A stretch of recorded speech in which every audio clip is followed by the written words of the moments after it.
Hello friends, इस video में हम लोग जो है कि जेनेटिक इंजीनियरिंग से कुछ मल्टीपल चॉइस क्वेश्चंस को सॉल्व करेंगे, जो कि नीट 2021 में जो एग्ज़ाम होने वाला है उसके लिए बहुत ही इम्पॉर्टेंट है। इसके पहले के क्वेश्चंस मैं करा चुकी हूँ। इसमें जो है कि हम नेक्स्ट मीन्स कि जहाँ तक हमने कंप्लीट कर लिया था उससे आगे के क्वेश्चंस को करेंगे। यहाँ पे तो हमें स्टार्ट करना था क्वेश्चन नंबर 65 से। तो 65 नंबर का जो क्वेश्चन है वो है, इन 1990 में the first gene therapy was conducted on A 14-year old girl. The girl was suffering from, means कि यूएसए में जो है कि एक 14-year ओल्ड गर्ल थी, 1990 की बात है ये। तो वो जो है एक सिंड्रोम से सफ़र कर रही थी और उसको जो है जीन थेरेपी के द्वारा ठीक किया गया था। तो उसको कौन सी बीमारी थी या कौन सी डिजीज़ थी? तो यहाँ पे 4 ऑप्शन दिए हुए हैं। एक है एड्स, सेकंड है कैंसर, थर्ड है SCID और फोर्थ है मलेरिया। तो यहाँ पे एड्स तो होगा नहीं, कैंसर भी जीन थेरेपी के द्वारा ठीक नहीं हो सकता। फोर्थ जो मलेरिया है ये इन्फेक्शियस डिजीज है, इसमें जीन थेरेपी की कोई ज़रूरत नहीं होती है। जो थर्ड है ये है कि several chronic immuno deficiency diseases, तो इसको जो है जीन थेरेपी के द्वारा ठीक किया जा सकता है। तो इसलिए यहाँ पे जो है कि ऑप्शन थर्ड जो है कि करेक्ट हो जाएगा। ठीक है, तो यहाँ पे ऑप्शन थर्ड करेक्ट हो जाएगा। नेक्स्ट जो क्वेश्चन है, SCID a disease can be cured by gene therapy is due to the deficiency of. तो जो SCID डिजीज़ है इसको जो है जीन थेरेपी के द्वारा ट्रीट किया जा सकता है। ठीक है, और यह जो है किसकी डिफिशियंसी से होता है? तो यह जो है ADA एंजाइम ऑप्शन 1 है, ऑप्शन 2 है इंसुलिन, ऑप्शन थर्ड है ग्लूकेगॉन, ऑप्शन 4 है डिस्ट्रोफिन। तो यहाँ पे जो है आंसर हो जाएगा ऑप्शन ए, ADA एंजाइम्स। तो यहाँ पे जो जीन में खराबी होती है उसकी वजह से ADA एंजाइम्स जो है, एक ग्रुप ऑफ एंजाइम्स है, ये नहीं बनती हैं और इसलिए जो है कि SCID डिजीज जो है हो जाती है। ठीक है, तो कौन से एंजाइम की डिफिशियंसी से? ADA एंजाइम्स की डिफिशियंसी से। नेक्स्ट क्वेश्चन पे हम चलेंगे, gene therapy a technique to cure inherited diseases by. Gene therapy के द्वारा जो है हम कौन से इनहेरिटेड डिजीजेस को क्योर कर सकते हैं? मीन्स कि जीन थेरेपी में हम क्या क्या करते हैं जिससे कि हम इनहेरिट होने वाली डिजीजेस से को दूर कर सकते हैं या फिर क्योर कर सकते हैं। ऑप्शन 1 है repairing the faulty gene, option 2 है introducing the correct copy of the gene, option third है adding new cells to the body and fourth है पॉलीमरेज चेन रिएक्शन। तो यहाँ पे हो जाएगा answer option 2, introducing the correct copy of the gene. जब हम इसमें करेक्ट कॉपी को मीन्स कि जीन थेरेपी में हम ऐसा करते हैं कि उस जीन को जो कि फॉल्टी है उसको हटा के और करेक्ट कॉपी को जो है इंजर्ट करते हैं। ठीक है, तो हमारा नेक्स्ट क्वेश्चन जो है वो है,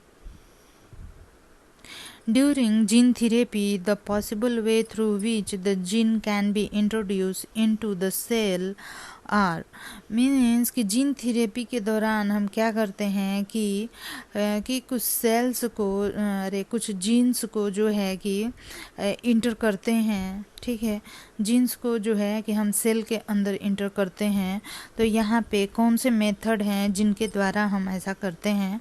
ऑप्शन 1 है माइक्रो इंजेक्शन, ऑप्शन 2 है सम वायरसेस, ऑप्शन थर्ड है बोथ 1 and 2 एंड फोर्थ है erythrocytes.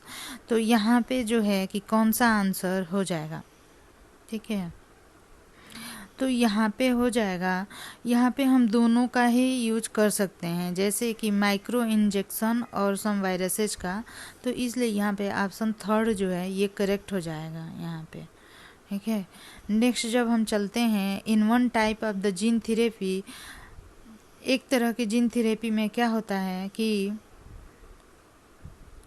Functional gene are introduce into the sperm of or egg, this is called. Means कि जीन थेरेपी भी जो होती है वो कई तरह की होती है। एक जो जीन थेरेपी होती है उसमें जो है कि हम फंक्शनल जीन को हम फंक्शनल जीन को इंट्रोड्यूस करते हैं स्पर्म में और एग में, तो उस टाइप की जीन थेरेपी को हम क्या कहते हैं? ऑप्शन 1 है सोमैटिक सेल जीन थेरेपी, 2 है germ line gene therapy, option 3 है vegetative cell gene therapy and 4th है गैमेटिक जीन थेरेपी। तो यहाँ पे ऑप्शन कौन सा हो जाएगा? तो यहाँ पे ऑप्शन हो जाएगा, जब हम जो है फंक्शनल जीन को एग और स्पर्म में एंटर करेंगे तो एग और स्पर्म क्या है? जर्म लाइन सेल्स हैं, तो इसके नाम पे आंसर हो जाएगा germ line gene therapy. Okay, next question है in somatic cell gene therapy the functional gene can be introduce into. तो जो सोमैटिक सेल जीन थेरेपी होता है उसमें हम क्या करते हैं? हम फंक्शनल जीन को जो है इंट्रोड्यूस करते हैं स्पर्म में, एग में, एनी बॉडी सेल और 4th है जर्मिनल सेल्स। तो यहाँ पे आंसर हो जाएगा option 3 any body cell. Next जो क्वेश्चन है वो है the gene introduce through somatic cell, वो जीन जिनको हम सोमैटिक सेल के द्वारा इंट्रोड्यूस करते हैं, the gene introduce through somatic cell gene therapy are. तो अगर हम जो है कि जीन को इंट्रोड्यूस करते हैं सोमैटिक सेल्स के द्वारा, तो वो जो जीन थेरेपी है उसको हम उसके बारे में कुछ पॉइंट्स दिए गए हैं, हम उनको बताएंगे कि कौन सा पॉइंट सही है। ऑप्शन 1 है हेरिटेबल, ऑप्शन 2 है नॉन हेरिटेबल, ऑप्शन 3 है पार्शियली हेरिटेबल, ऑप्शन 4 है नन ऑफ दीज। तो यहाँ पे आंसर क्या हो जाएगा? ठीक है, तो gene introduce through somatic cell therapy, जब हम सोमैटिक सेल जीन थेरेपी करते हैं तो वहाँ पे जो है कि हमारा ऑप्शन हो जाएगा नॉन हेरिटेबल। मीन्स कि जो जीन थेरेपी हम सोमैटिक सेल्स के द्वारा करेंगे वो जो है नॉन हेरिटेबल होगी। नेक्स्ट जो क्वेश्चन है during the recent tsunami disaster a child was separated from its parent in Sri Lanka, later with the help of the technique the child was made to reunite with its true parent. The technique is, इस technique को हम क्या कहते हैं जिससे कि हम किसी भी बच्चे को उसके पेरेंट्स से मिला सकते हैं? तो उन दोनों के बीच में कुछ ऐसी सिमिलरिटी होगी जो कि सेम होगी। तो यहाँ पे हम क्या यूज करते हैं? ऑप्शन 1 है डीएनए फिंगर प्रिंटिंग, ऑप्शन 2 है जीन थेरेपी, ऑप्शन 3 है टिश्यू कल्चर एंड ऑप्शन 4 है हाइब्रिडोमा टेक्नोलॉजी। तो यहाँ पे आंसर हो जाएगा डीएनए फिंगर प्रिंटिंग। यहाँ पे ऑप्शन हो जाएगा डीएनए फिंगर प्रिंटिंग। नेक्स्ट जो क्वेश्चन है वो है fearing that the child to be born may have a genetic disorder, a couple goes to a doctor. Which one of the technique will be suggested by the doctor cure genetic disorder? तो किसी भी genetic disorder को cure करने के लिए कौन सी technique का use किया जा सकता है? ऑप्शन 1 है हाइब्रिडोमा टेक्नोलॉजी, ऑप्शन 2 है जीन थेरेपी, ऑप्शन 3 है एलिसा एंड ऑप्शन 4 है डीएनए फिंगर प्रिंटिंग। तो कोई भी जो जेनेटिक डिसऑर्डर है उसको ट्रीट करने के लिए यूज किया जा सकता है जीन थेरेपी को। ओके, जो नेक्स्ट क्वेश्चन है वो है the work hybridization in DNA finger printing means, कि डीएनए फिंगर प्रिंटिंग जो टेक्निक होती है इसमें एक वर्ड यूज होता है हाइब्रिडाइजेशन। तो इसका मतलब क्या है? ऑप्शन 1 है pairing between the nucleotide of DNA sample with probe, option 2 है pairing between the nucleotide of DNA and mRNA, option 3 है pairing between the nucleotide of probe with mRNA, option 4 है pairing between the nucleoside and mRNA. तो यहाँ पे answer कौन सा हो जाएगा? तो यहाँ पे आंसर हो जाएगा option 1 pairing between the nucleotides of DNA sample with the probes. ठीक है, नेक्स्ट क्वेश्चन है हमारा, the main M of the human genome project is. जो ह्यूमन जीनोम प्रोजेक्ट हम चला रहे हैं उसका मेन एम क्या है? ऑप्शन 1 है to identify and sequence of all the gene present in the human body. Human body में जितने भी जीन्स हैं उनको आइडेंटिफाई करना और उनको जो है कि सीक्वेंस में अरेंज करना। ऑप्शन 2 है to introduce new gene to human being। Option 3 है to remove disease causing gene from the human। 4th है to improve technique of fingerprinting। तो यहाँ पे ऑप्शन 4th तो होगा नहीं, to remove disease causing genome from the human. तो इसका एक ये रीज़न है कि हम जो है कि ह्यूमन बींग में कोई भी अगर डिजीज होती है तो और उसका जो रीज़न है कि अगर कोई जीन है तो उसको हम रिमूव करते हैं। To introduce new gene to the human being ऐसा हम नहीं कर सकते क्योंकि ये बहुत रिस्की हो सकता है। और एक जो है to identify and sequence of all the gene present in the human body. तो ह्यूमन जीनोम प्रोजेक्ट ऐसे तो हमारे बहुत सारे वर्क हैं, लेकिन यहाँ पे जो ह्यूमन जीनोम प्रोजेक्ट है ना उसका मेन वर्क यही है कि टू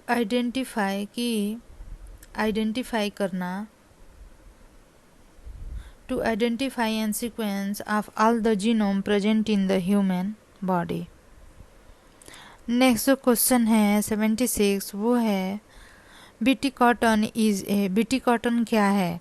ऑप्शन ए है cotton variety obtained by crossing two different cotton plants.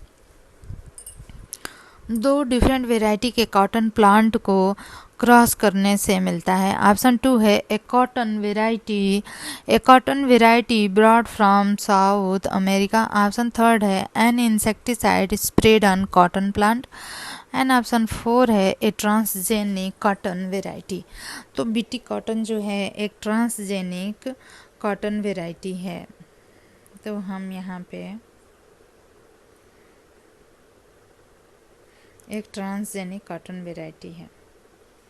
Next question है in biotechnology mass culturing of cells और microbes can be achieved by using. तो बायोटेक्नोलॉजी जो टेक्निक है इसमें हम जो है कि सेल्स का या माइक्रोब्स का मास कल्चरिंग किसकी मदद से करते हैं? तो यहाँ पे जो है ऑप्शन 1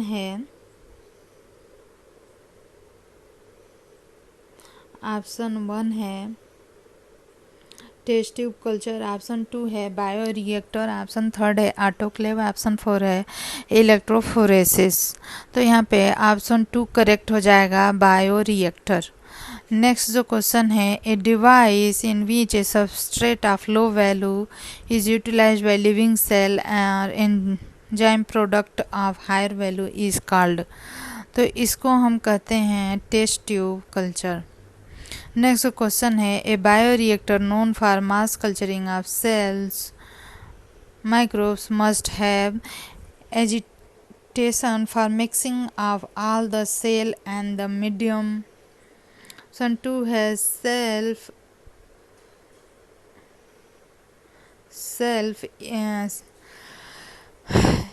मीन्स कि स्टेराइल कंडीशन। 3rd है regulation of temperature and aeration etc। 4th है ऑल ऑफ दीज। यहाँ पे ऑप्शन 4th जो है करेक्ट हो जाएगा, ऑल ऑफ दीज। नेक्स्ट जो क्वेश्चन है वो है question number 80 bio reactor are used for. Bio reactors को हम किस लिए यूज करते हैं? ऑप्शन 1 है large scale production of desired substance by using cells microbes. और दूसरा है किल बैक्टीरिया। 3rd है टू स्टोर वायरसेस। 4th है टू गेट केमिकल्स। तो यहाँ पे ऑप्शन 1 जो है ये करेक्ट हो जाएगा, to large scale production of desired substance by using cells और माइक्रोब्स। इसके लिए हम लोग बायो रिएक्टर का यूज करते हैं। नेक्स्ट क्वेश्चन है the basic component of tissue culture media are. तो टिश्यू कल्चर मीडिया का जो बेसिक कंपोनेंट होता है वो क्या क्या होता है? तो ये तो बहुत ही आसान है क्वेश्चन। तो यहाँ पे हो जाएगा ऑप्शन 4 करेक्ट हो जाएगा। Micro and macro nutrient growth regulator, और अगार होता है, विटामिन्स होते हैं, और ग्लूकोज होता है। नेक्स्ट जो क्वेश्चन है, agar agar is added to tissue culture media as. Tissue culture जो मीडियम होता है उसमें अगार अगार को हम क्यों यूज करते हैं? ऑप्शन 1 है कार्बन के सोर्स के रूप में, ऑप्शन 2 है ए ग्रोथ रेगुलेटर, ग्रोथ को रेगुलेट करने के लिए, ऑप्शन 3 है नाइट्रोजन का सोर्स है, 4th है सॉलिडिफाइंग एजेंट।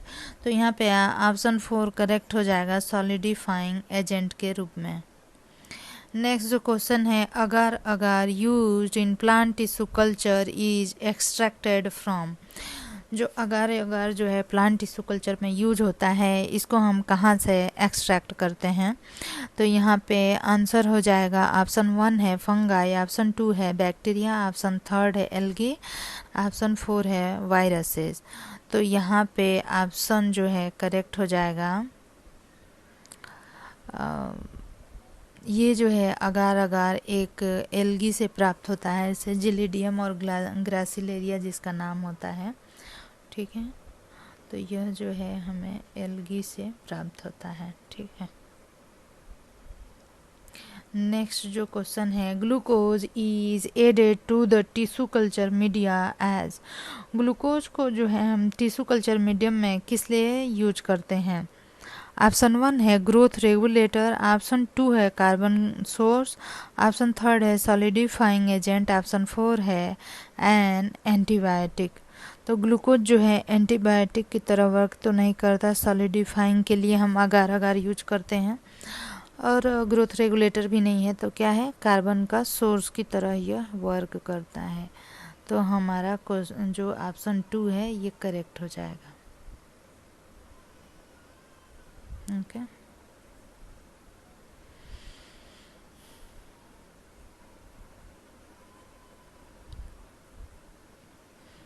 नेक्स्ट जो क्वेश्चन है वो है 85, explant is. Explant जो है वो क्या होता है? Any cut part of the plant used in tissue culture. Option 2 है a plant extract used in tissue culture, option 3 है a source of growth regulator added to medium, option 4 है solidifying agent. तो एक्सप्लांट है any cut part of the plant used in tissue culture, जिसका कि हम use करते हैं tissue culture में, ठीक है, वही होता है। तो यहाँ पे ऑप्शन 1 हो जाएगा correct. Totipotency refers to, totipotency हम किसको कहते हैं? ऑप्शन 1 है the ability of a plant cell to arrest the growth of a plant, option 2 है the ability of a plant cell to develop disease in plant, option 3 है the ability of a plant cell to develop into the complete plant, option 4 है the ability of a plant cell to develop into A callus. तो यहाँ पे option 3 जो है ये correct हो जाएगा, the ability of a plant to develop into the complete plant. Next जो क्वेश्चन है, somatic embryos are, इसको हम लोग अगले वीडियो में करेंगे। नेक्स्ट जो क्वेश्चन है, in vitro culture of plant parts need.